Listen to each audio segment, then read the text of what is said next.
एका गावात एक दूध कोल्हा राहत होतं. त्याचं काम नेहमी दुसऱ्यांना फसवायचं असायचं. एके दिवशी कोल्हा रानात जातो. रानात सगळीकडे ऊन तापलेली होती आणि उन्हामुळे पाण्याची टंचाई पण होती. त्याला खूप तहान लागलेली होती, पण त्याला कुठेच पाणी मिळत नव्हतं. तो इकडे तिकडे पाणी शोधायला लागला. थोडे पुढे गेल्यावर त्याला एक विहीर दिसली. त्याला खूप आनंद झाला. त्याने विहिरीत डोकावून पाहिले तर खालच्या पातळीवर पाणी होतं. तहानलेला कोल्हा थोडा विचार करत विहिरीत उडी मारून खाली गेला आणि पाणी प्यायला लागला.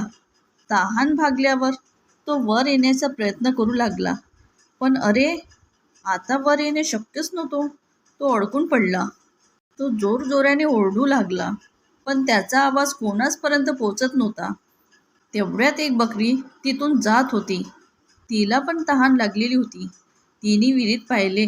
बकरी म्हणाली, अरे वा, तू पाणी पितोस का? खूप छान वाटत असेल. मी सुद्धा आत येऊ? दूध कोल्ह्याच्या डोक्यात लगेच एक योजना आली. तो म्हणाला, हो हो, नक्की ये. विहिरीत पाणी थंडगार आहे. मी सुद्धा खूप पाणी प्यायलंय. तू आत ये, तहान भागव. बकरी लगेच उडी मारून विहिरीत आली आणि तीही पाणी प्यायला लागली. तेवढ्यात कोल्हा म्हणाला, ए बकरी, तू किती मूर्ख आहेस. आधी बाहेर कसं जायचं हा विचार नाही केलास तू. बघ आता आपण दोघे पण अडकलो. बकरी घाबरून गेली. ती म्हणाली, आता आपण काय करू? कोल्हा हसत म्हणाला, मी एक योजना सांगतो. तू पुढच्या पायरीवर उभी राहा.